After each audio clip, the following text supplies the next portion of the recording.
Welcome back to 5 Paisa's result review series. तो आज के वीडियो में मैं बात करने वाली हूँ एक ऐसी पीएसयू कंपनी की जो अभी भी अपने आईपीओ प्राइस से नीचे ट्रेड कर रही है। यही नहीं, पिछले 10 सालों में स्टॉक ने नेगेटिव रिटर्न्स दिए हैं, पिछले 3 सालों में सिंगल डिजिट रिटर्न्स दिए हैं। लेकिन अगर आप जनवरी से लेके अब तक के रिटर्न्स देखें तो लगभग 50% ये स्टॉक ऊपर ट्रेड कर रहा है। एंड नॉट जस्ट दिस, अगर आप डिविडेंड्स को मिला देते हैं तो इस स्टॉक ने काफी शानदार रिटर्न्स दिए हैं। नो प्राइस फॉर गेसिंग, मैं बात कर रही हूँ कोल इंडिया की। तो इस वीडियो में हम जानेंगे कि Q1 FY23 में कोल इंडिया के रिजल्ट्स कैसे रहे एंड ब्रोकिंग हाउसेस रिजल्ट्स के बाद इतने बुलिश क्यों हैं। आगे बढ़ने से पहले एक इम्पोर्टेंट रिमाइंडर, अगर आपने इस चैनल को अब तक सब्सक्राइब नहीं किया तो प्लीज सब्सक्राइब करें and don't forget to hit the bell icon ताकि आपको सारे नोटिफिकेशंस टाइम पर मिलते रहें। चलिए, तो इस क्वार्टर की अगर बात करें तो इस बार कोल इंडिया के नंबर्स मार्केट एक्सपेक्टेशन से काफी बेटर आए हैं। प्रॉफिट्स में 178% तक का बड़ा जंप देखने मिला है। नेट प्रॉफिट्स कंपनी के 3174 करोड़ से सीधा बढ़कर 8834 करोड़ पर आए हैं। उम्मीद थी करीब 6000 करोड़ के ऊपर नंबर्स आएंगे। रेवेन्यूज भी लगभग 40% बढ़े हैं, 35,092 करोड़ पर रहे एंड एबिटा 4844 करोड़ से सीधा बढ़कर 12,251 करोड़ पर आए हैं। मतलब कि सीधा 150% तक का जंप देखने मिला है। मार्जिन्स भी 19% थे पिछले साल, वहां से बढ़कर इस क्वार्टर में 35% तक के मार्जिन्स कंपनी ने पोस्ट किए हैं, जो काफी शानदार हैं।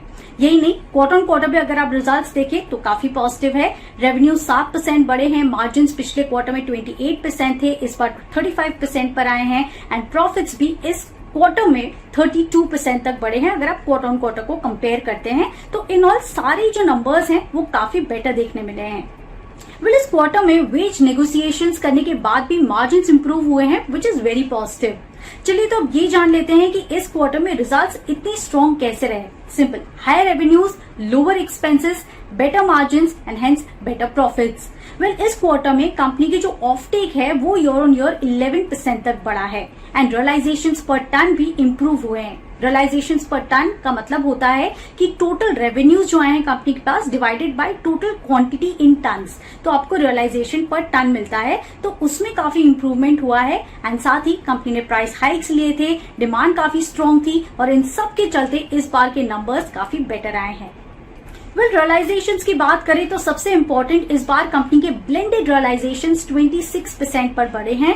मार्केट को उम्मीद थी 13 to 16% बढ़ने की, तो 26% is a very good number. Second, FSA यानी कि फ्यूल सप्लाई अग्रीमेंट जो कंपनी बाकी कंपनीज के साथ करती है, वो उसकी जो रियलाइजेशंस है वो भी 3.5% तक बढ़े हैं।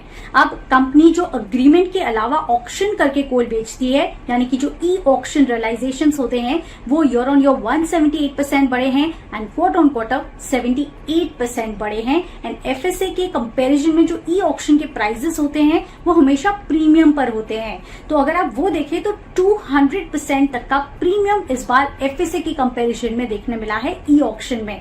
तो इन ऑल अगर आप देखें तो वॉल्यूम्स हाई थे, प्राइसेस ज्यादा थे और नेट रियलाइजेशंस भी सारी कैटेगरीज में काफी हाई थी। तो इन ऑल कोल इंडिया के नंबर्स इस क्वार्टर में मार्केट एक्सपेक्टेशन से काफी बेटर रहे हैं एंड ब्रोकिंग हाउसेस भी अब स्टॉक पर काफी बुलिश हो चुके हैं। सीएलएसए को लगता है कि फाइनली कोल इंडिया के प्राइसेस अपने आईपीओ प्राइस से ऊपर ट्रेड कर सकते हैं। अब आईपीओ का जो प्राइस था वो 245 रुपीज था, रिटेल कस्टमर्स को 5% तक का डिस्काउंट मिला था। अगर आप उसे भी एडजस्ट करते हैं तो करीब 233 रुपीज तक का प्राइस आता है। फिलहाल उसके नीचे ट्रेड कर रहा है, पर सीएलएसए ने रिजल्ट्स के बाद 250 तक के नए टारगेट्स दिए हैं। जेफरीज ने 175 पर जो टारगेट्स हैं वो मेंटेन किए हैं, बट अगर आप बाकी ब्रोकिंग हाउसेस भी देखें तो स्टॉक पर काफी बुलिश हैं। लास्टली मैं आपको ये भी बता देती हूँ कि ब्रोकिंग हाउसेस इतने बुलिश क्यों हैं, नॉट जस्ट Q1 के रिजल्ट्स, लेकिन अगर आप FY22 के एनुअल रिपोर्ट को देखते हैं तो मैनेजमेंट का पहला तो ये कहना है कि कैपेसिटी एक्सपेंशन जो है वो ऑन ट्रैक है। कंपनी अब काफी डाइवर्सिफाई कर रही है और शेयर होल्डर्स की तरफ से उनको अप्रूवल भी मिल चुका है। वर्किंग कैपिटल कम हो रहा है जिसके चलते कैश फ्लोज इंप्रूव हो जाएंगे एंड मोस्ट इंपॉर्टेंट FY25 तक कंपनी का 1 बिलियन टन की प्रोडक्शन का भी टारगेट है अगर डिमांड उतनी हाई रहती है। एंड दैट्स व्हाई जितने भी ब्रोकिंग हाउसेस हैं वो अब धीरे धीरे कोल इंडिया पर काफी बुलिश होते हुए दिख रहे हैं। आपका क्या मानना है ये हमें कमेंट सेक्शन में जरूर बताएं, but don't forget to like and share this video.